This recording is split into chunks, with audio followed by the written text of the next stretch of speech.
Many thanks for staying with us. The president earlier this week, during the partial reopening of the country, spoke very strongly about mental health in the country. He spoke against gender-based violence. He spoke about depression, and this continues to be a concern for the government. And the rising number of mental health-related cases in the country is also a concern for medics. And the Mental Health Taskforce has identified that depression, anxiety, and many other mental illnesses are currently on the rise. It is estimated that 1 in every 10 people suffer from a common mental disorder. Tonight, I'll be talking to Danish Odongo. He is a journalist. He has lived through depression and ADDH, and he will be speaking to us and walking us through his journey. I'll also be talking to Trina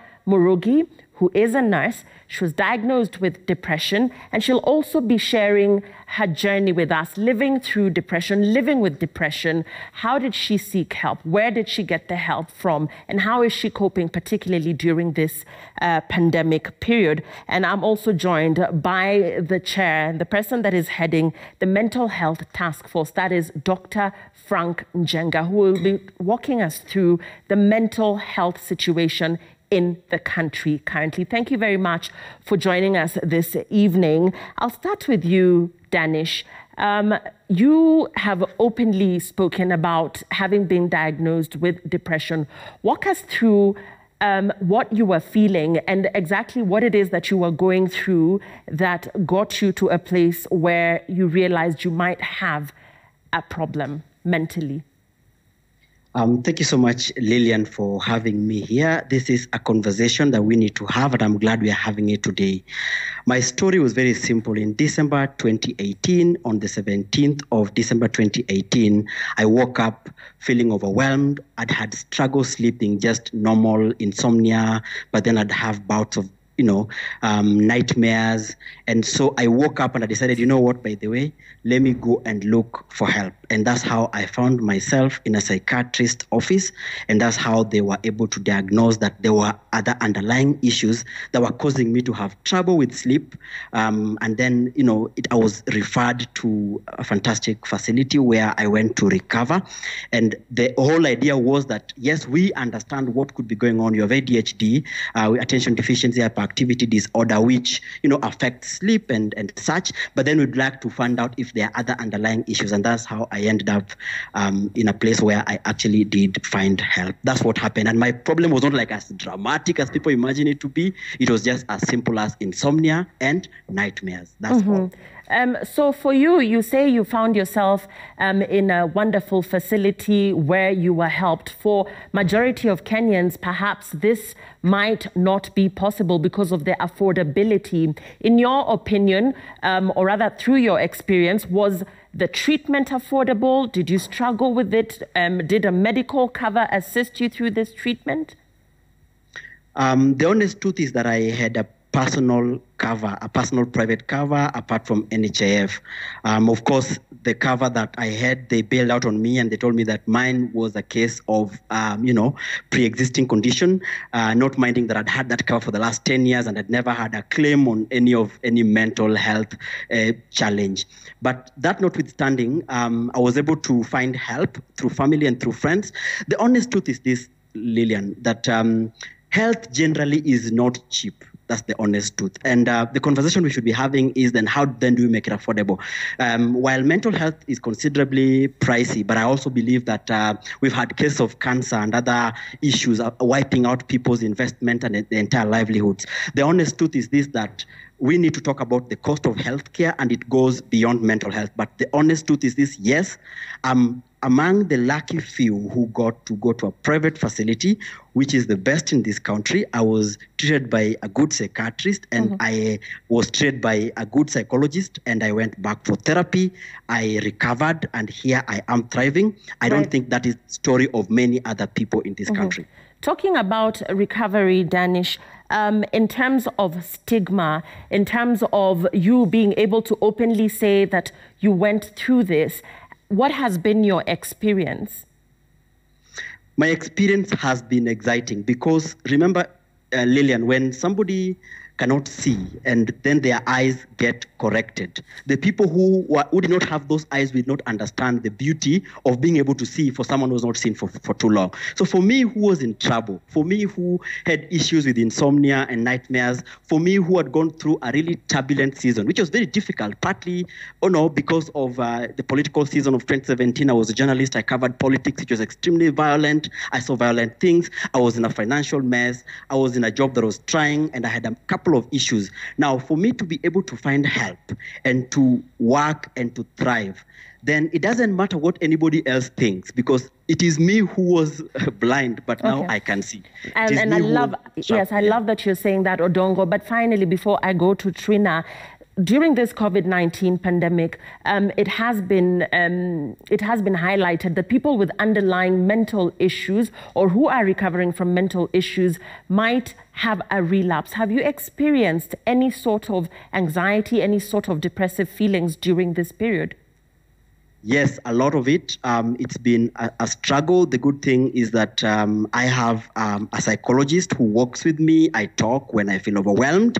I'm still on medication. I see my doctor, and so far the honest truth is that I've been on the edge. It's just, let's say, for the last 1 month that I've managed to kind of like get a stability, but it's been difficult. The honest truth is it's been very difficult, yes. Thank you for sharing with us, Danish. Please stay with us. Don't go away.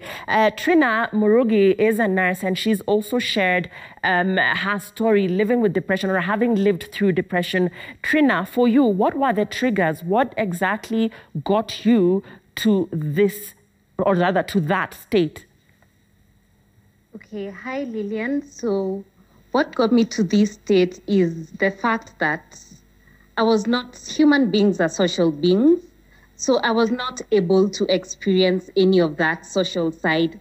I was not able to go to work, which acted like a distraction. I was not able to meet up with my friends. I was just alone in my house, having to work from home. So everything felt quite overwhelming. Right, everything felt overwhelming, and a lot of people seek help or are sought for help apparently when the condition is extreme. For you, at what point did you seek help? Did you seek it yourself? Did somebody notice that something was not okay with you and seek help for you? How did the help come about? Okay, very honestly, I was not willing to get help.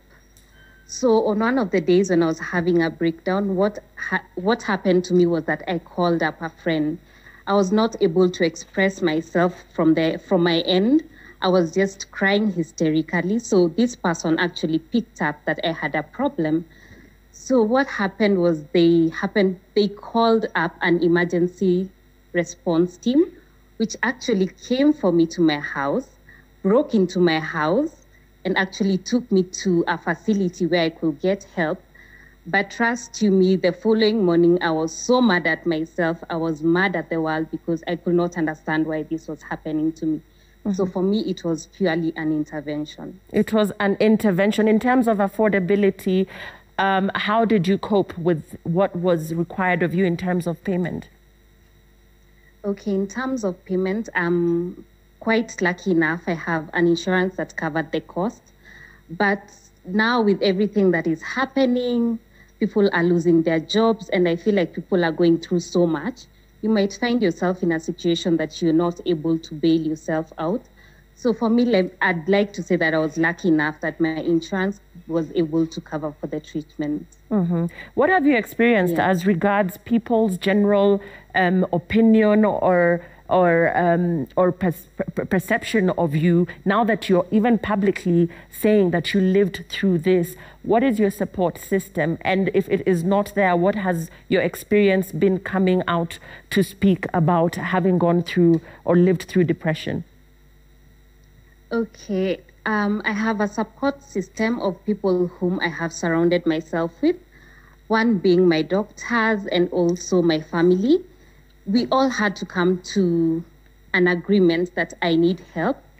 And that was the point at which I started recovering. But still, there's a lot of stigma that is going on around the health issues, because it's really not easy for someone to come out and say, yes, I needed help. And myself being an example, someone had to intervene for me to actually see that I needed help. So the support system from my family and doctors was quite good. Okay, thanks for sharing, Trina. Stay with us. Dr. Frank Njenga, I want to come to you now. As the person that has been heading the mental health task force, listening to these two Kenyans, that is Trina and Danish, they are speaking of having been backed up by their insurance cover. A lot of Kenyans who have mental health issues might not be able to afford an insurance cover that would pay for their treatment. In terms of affordability and in terms of the psychosocial support that would therein be needed, where are we, especially against the backdrop of this mental health task force? Many Kenyans do not have insurance cover or health cover. Well, of course, the bad news, thank you, Lillian. The bad news, of course, is that many Kenyans do not have any form of insurance, not just for mental health, but for health in general. That's the bad news. The good news is that 90% of all the people with mental health needs do not need to go into a hospital. It's only a small number that need to go into the kind of facilities that Danish and Trina are talking about. The secret about health in general, not just about mental health, is that the earlier one goes seeking for care, the better. We can treat 99% of all mental health situations as outpatients relatively inexpensively. So if you are aware, if you have knowledge that you need care and go to the facilities well in advance, you don't have to go into an expensive hospital. And that is why these two people, Trina and Danish, sound like music to my ear, not just me, to any mental health expert. Because at last, and now I speak as chair of this mental health task force, at last, young Kenyans in particular are coming out and saying, forget wale wazee wa zamani ambao were embarrassed to talk on Citizen about their mental health needs. We, the young, we, the future, are confident that we can deal and defeat stigmatization of mental illnesses.